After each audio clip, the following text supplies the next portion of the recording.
Hello friends, मैं अनीता भास्कर आप सभी लोगों का अपने यूट्यूब चैनल पर स्वागत करती हूं। और काफ़ी दिन से पॉलिटिकल थिंकर्स की जो वीडियो मैं अपलोड कर रही थी तो वो नहीं अपलोड कर पा रही थी क्योंकि एग्जाम थे यूजीसी नेट के, तो प्रैक्टिस सेट आदि कराने में टाइम नहीं मिल रहा था। ठीक है, तो फिर से शुरू करते हैं। आगे यूजीसी नेट के एग्जाम, टीजीटी पीटी आदि के एग्जाम, इंटीग्रेट के एग्जाम सभी के लिए इंपॉर्टेंट है। और अगर आप लेक्चर वीडियो पढ़ेंगे और अच्छी तरीके से ध्यान से सुनेंगे तो देखिए आपको सारी चीज़ें याद हो जाएंगी और आपको फिर क्वेश्चन आंसर करने में आसानी होगी। ठीक है, सिर्फ क्वेश्चन आंसर करने से थोड़ा सा दिक्कत आती है क्योंकि डीपली पढ़ना बहुत जरूरी है।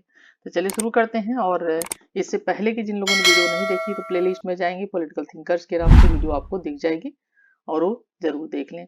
ठीक है, और अधिकार टॉपिक हमारा चल रहा था जिसमें मैंने अधिकार में अधिकारों के सिद्धांत पढ़ाया था। और उदारवादी मार्क्सवादी सिद्धांत, प्राकृतिक सिद्धांत, कानूनी सिद्धांत, ऐतिहासिक अधिकारों का सिद्धांत जो है ये सब हमने कंप्लीट कर लिया था। और अधिकारों का समाज कल्याणकारी सिद्धांत। आज हम अधिकारों का आदर्शवादी सिद्धांत पढ़ेंगे। और एक इसमें और नेक्स्ट होगा फिर एक वीडियो इसके और अपलोड होगी, उसके बाद ये वाला चैप्टर जो हमारा अधिकार का वो यहीं पे समाप्त हो जाएगा अगली वीडियो में। तो चलिए शुरू करते हैं। अधिकार, अधिक आदर्शवादी दार्शनिक सिद्धांत, आलोचना सहित देखिए, पढ़िए और अच्छी तरीके से ध्यान से पूरी वीडियो जरूर देखें। ठीक है, और इसके अलावा क्वेश्चन आंसर की जो वीडियो अपलोड हो रही है उसे भी जरूर देखते रहें। चलिए शुरू करते हैं। और आशा है कि वीडियो पसंद आएगी तो लाइक शेयर कमेंट जरूर करेंगे, और अगर चैनल पर नए होंगे तो सब्सक्राइब कर लेंगे, बेल आइकन प्रेस कर लेंगे जिससे नई वीडियो की नोटिफिकेशन आपको मिलती रहे। तो चलिए, अधिकार टॉपिक हमारा और आदर्शवादी दार्शनिक सिद्धांत। ठीक है, ये पॉइंट है। तो अधिकारों का आदर्शवादी सिद्धांत अधिकारों को नैतिक रूप में देखता है। आदर्शवादी सिद्धांत क्या है? नैतिकता पर बल देता है, जैसा कि आप जानते हैं। और व्यक्ति के नैतिक विकास के लिए उन्हें आवश्यक मानता है, यानी व्यक्ति का नैतिक रूप से, चारित्रिक रूप से विकास होना चाहिए। ठीक है, इस आदर्शवाद जो है इसको प्राथमिकता देता है। तो इस सिद्धांत का विकास 19वीं शताब्दी के आदर्शवादी विचारकों द्वारा किया गया। ठीक है, आदर्शवादी विचारक जैसे हीगल है, प्लेटो है, ये सब आदर्शवादी विचारक हैं। तो ये जो है 19वीं शताब्दी के आदर्शवादी विचारकों द्वारा किया गया। और इसके अनुसार मनुष्य अपने आप में क्या है? साध्य है, ना कि साधन है।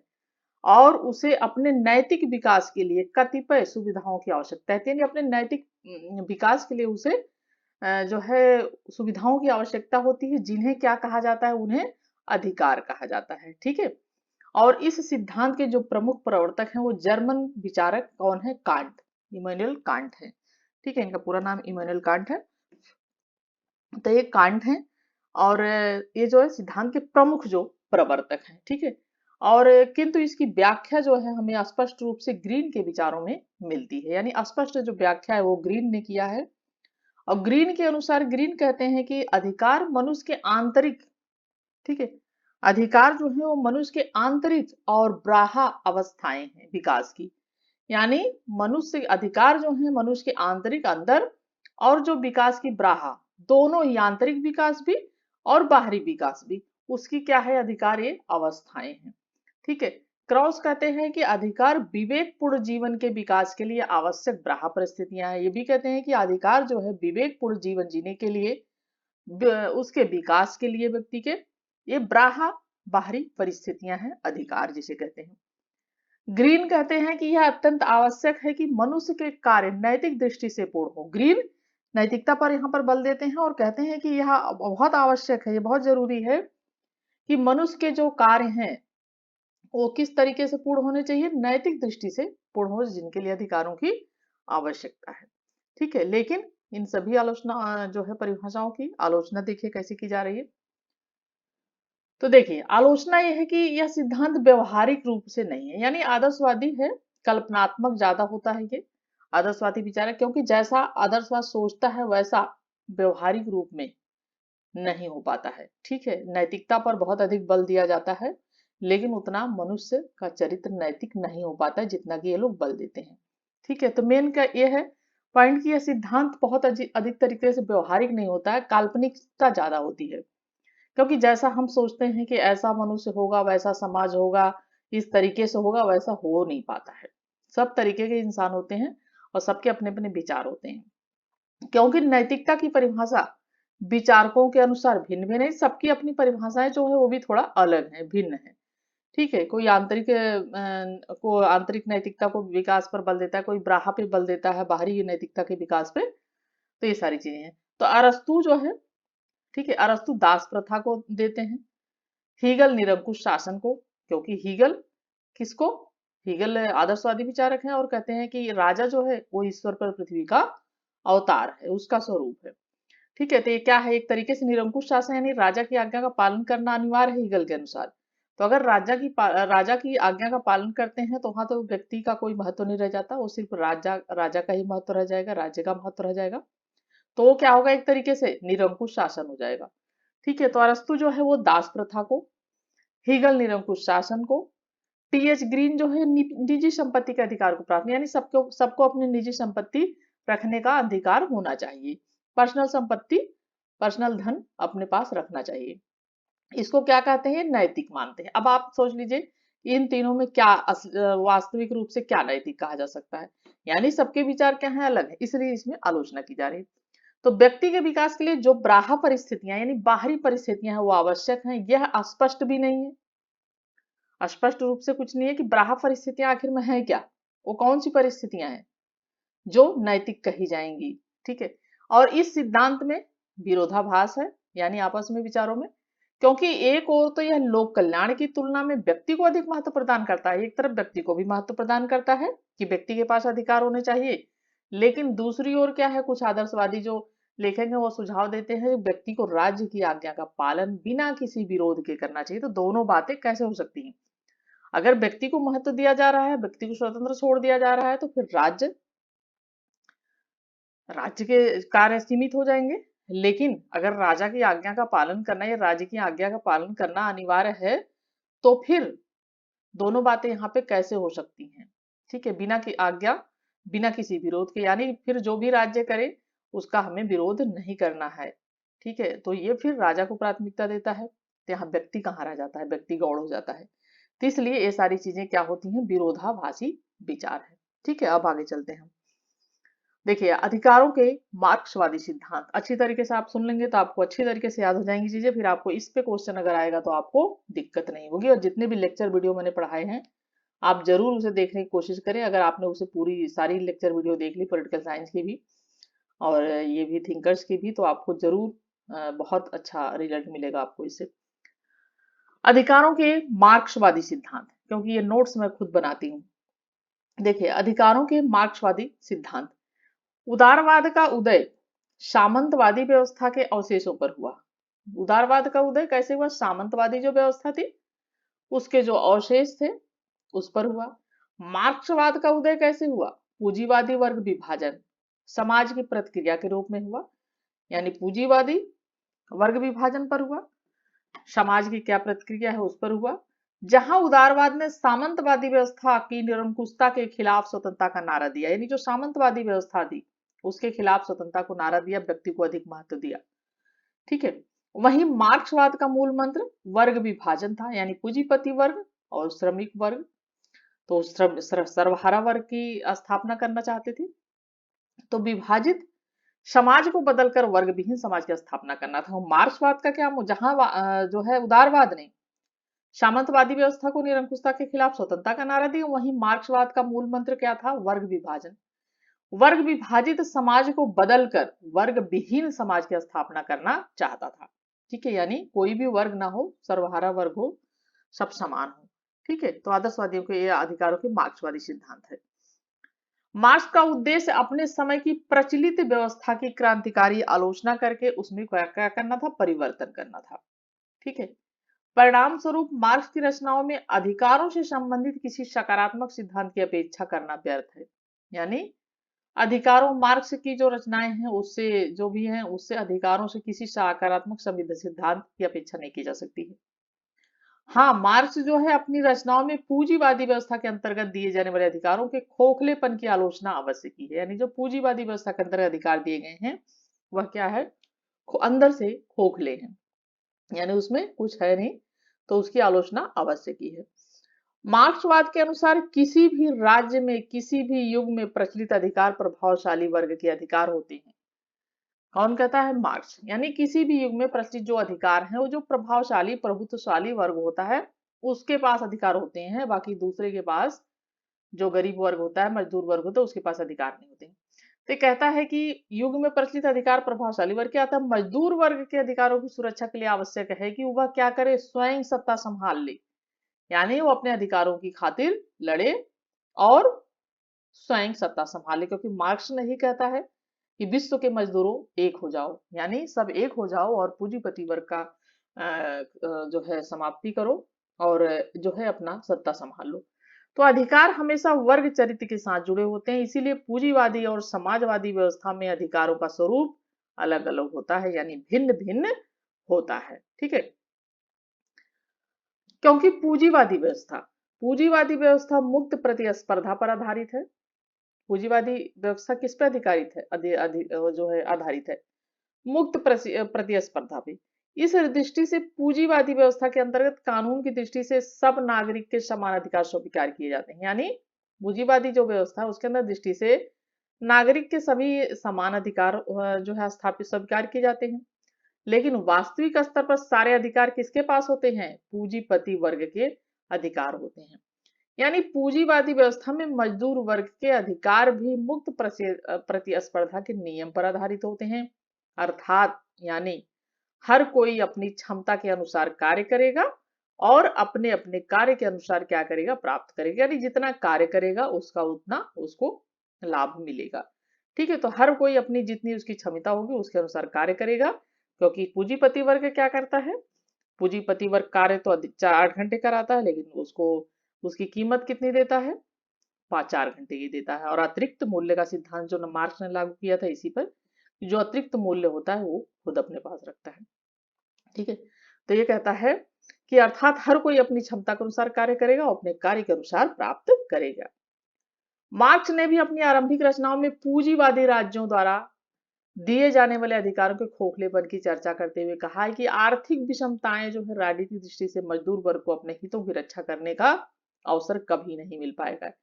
यानी मार्क्स कहता है कि जो आर्थिक विषमताएं हैं ये यूं ही बनी रहेंगी, क्योंकि मजदूर वर्ग को अपने हितों की सुरक्षा करने के अवसर नहीं मिल पाएगा और उसके अधिकार क्या होंगे? अगर पूंजीपति वर्ग रहा, दोनों वर्ग बने रहे, समाप्त नहीं हुए, तो ये फिर उनको पूंजीपति जो मजदूर वर्ग है उनको अपने अधिकार कभी नहीं मिलेंगे और हमेशा वो सिर्फ दिखावा रहेगा, खोखला बन रहेगा। ठीक है, जैसा कि मार्क्स की महत्वपूर्ण पुस्तक है, जैसे दास कैपिटल है, ठीक है, इसकी पुस्तक कम्युनिस्ट मैनिफेस्टो है, ठीक है, कम्युनिस्ट मैनिफेस्टो, ये भी इसकी पुस्तक है। ठीक है, तो ये सारी जो है पुस्तकें हैं इसकी जो कि इम्पोर्टेंट हैं, तो ये सारी चीजें हैं। ठीक है, और उसके अधिकार हमेशा खोखले रहेंगे। ठीक है, तो देखिए सैद्धांतिक दृष्टिकोण से मार्क्स के अनुसार अधिकार किसी भी समाज के आर्थिक ढांचे तथा उसके सांस्कृतिक विकास से जो उसके अनुरूप होता है ऊपर नहीं हो सकते। इसीलिए मार्क्स के अनुसार समाजवादी व्यवस्था में ही समाज के सदस्यों को ठीक अधिकार मिल सकते हैं, यानी समाजवादी व्यवस्था होगी तो सदस्यों को ठीक अधिकार मिल पाएगा। मार्क्सवाद कहता है कि मार्क्सवाद के अनुसार समाजवादी व्यवस्था तब स्थापित होती है जब मजदूर वर्ग पूंजीपतियों को हटाकर उत्पादन के जो प्रमुख साधन होंगे उसमें स्वामित्व ला देगा और राज्य स्तर पर सर्वहारा वर्ग का अधिनायक तंत्र स्थापित होगा। यानी कहता है कि समाजवादी जो व्यवस्था है तब स्थापित हो पाएगी, समाजवाद तब स्थापित हो जाएगा जबकि मजदूर वर्ग पूंजीपति वर्ग को क्या करेगा? उसे हटा देगा, उसको समाप्त कर देगा और जो पूंजीपति वर्ग जो उत्पादन पे जिनका अधिकार पूंजीपतियों का होता है, तो जो उत्पादन का अधिकार होगा वो क्या कर लेगा? उसका स्वामी खुद बन जाएगा। ठीक है, तभी जाकर सर्वहारा जो वर्ग है उसका क्या होगा? अधिनायक तंत्र स्थापित हो पाएगा जब पूंजीपतियों को हटाया जाएगा।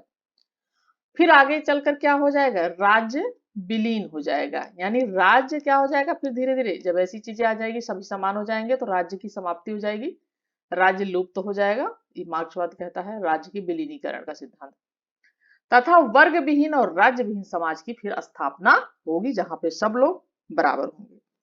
ठीक है, मार्क्स पहली अवस्था को समाजवाद कहता है और दूसरी अवस्था को साम्यवाद कहता है, यानी पहली जो अवस्था है उसकी साम्यवाद समाजवाद है और दूसरी जो अवस्था है वो साम्यवाद है।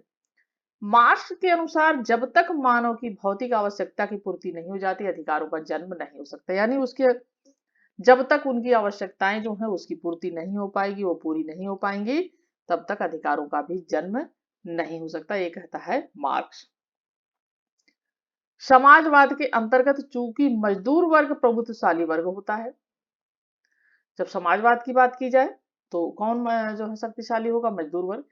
इसीलिए उसे वास्तविक अधिकार भी प्राप्त हो जाते हैं। अतः समाजवाद के अंतर्गत मजदूर वर्ग के अधिकार इसी सूत्र से निर्धारित होते हैं कि हर कोई अपनी क्षमता के अनुसार कार्य करेगा और अपने कार्य जो करेगा उसी के अनुसार उसको प्राप्ति होगी। यानी जितना कार्य करेगा अपनी क्षमता को, उसी के अनुसार उसको उसका लाभ मिलेगा।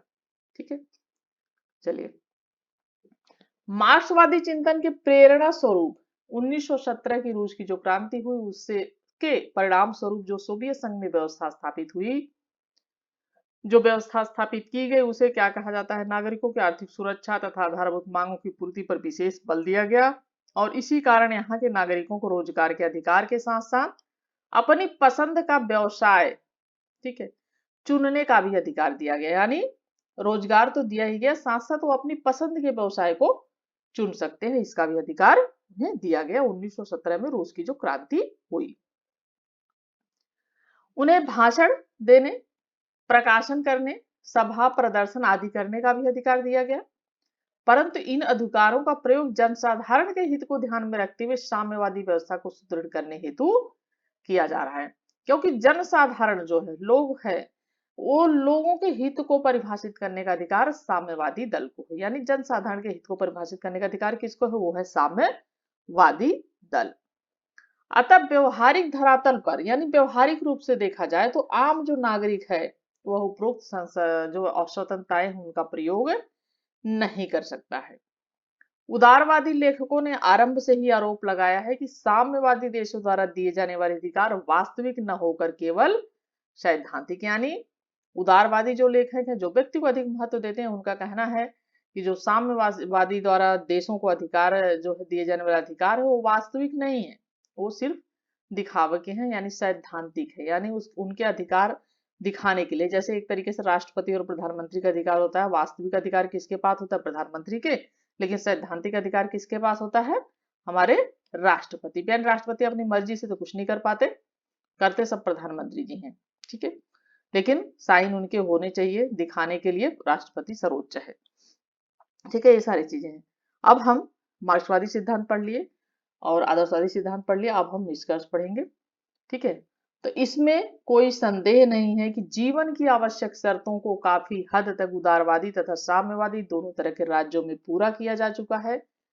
अतः यह कहना कि केवल साम्यवादी देशों द्वारा प्रवृत्त जो अधिकार है व्यक्ति के जीवन को गुणात्मक दृष्टि से समृद्ध बनाने में महत्वपूर्ण कार्य किया है, ठीक नहीं है। यानी सिर्फ यही कहा जाए कि सिर्फ साम्यवादी देशों ने जो अधिकार अपने नागरिकों को दिए हैं और गुणात्मक दृष्टि से उन्हें समृद्ध बनाने का महत्वपूर्ण कार्य किया है, यह सिर्फ यही ठीक नहीं है। अधिकारों के उपरोक्त जो सभी सिद्धांतों में से कौन सर्वश्रेष्ठ है? बहुत सारे हमने अधिकारों में सिद्धांत पढ़े, ऐतिहासिक सिद्धांत पढ़ा, आदर्शवादी सिद्धांत पढ़ा, कानूनी सिद्धांत पढ़ा, मार्क्सवादी सिद्धांत पढ़ा, हमने सारे सिद्धांत इसके पढ़ लिए। ठीक है, तो सारे सिद्धांत पढ़ लिए और उपरोक्त सभी सिद्धांतों में कौन सर्वश्रेष्ठ है यह कहना कठिन है। अच्छा यह होगा कि सभी सिद्धांतों के जो अच्छे बिंदु है उनको स्वीकार कर नागरिकों को अधिकार प्रदान की जाए। यानी सभी जो सबकी बात, जो अधिकारों की बात की गई उसमें सबसे अच्छा जो छोट पॉइंट है, जो सबसे अच्छी चीजें हैं, उसको वहां से निकाल के सबको अच्छा अच्छा जो है नागरिकों को उस अधिकार को प्रदान की जाए। यदि समाज कल्याण सिद्धांत और आदर्शवादी सिद्धांत के गुणों को जोड़ दिया जाए तो अधिक अच्छा होगा। यानी समाज कल्याण सिद्धांत और आदर्शवादी सिद्धांत दोनों को क्या करना है? जोड़ देना है, क्योंकि समाज कल्याण के जो है उसी से समाज का कल्याण हो पाएगा। सिर्फ आदर्शवादी नैतिकता पर भी बल दिया जाएगा, लेकिन सिर्फ अगर आदर्शवादी सिद्धांत की बात की जाए तो आदर्शवादी सिद्धांत में क्या होगा कि सिर्फ दिखावे के लिए या कल्पना लोग अधिक होगा और व्यवहारिक रूप से ये चीजें इतनी नहीं सरल होती हैं। ठीक है, तो हमने इसके काफी जो है कई पॉइंट पढ़ लिया। अगर वीडियो पसंद आई हो तो लाइक शेयर कमेंट जरूर करिएगा, चैनल पे नए हो तो सब्सक्राइब कर लीजिए। नेक्स्ट वीडियो फिर जो है नेक्स्ट जो वीडियो होगी उसमें ये चैप्टर अधिकार का खत्म हो जाएगा। ठीक है, और आशा करती हूँ वीडियो पसंद आई होगी। Thank you for watching video.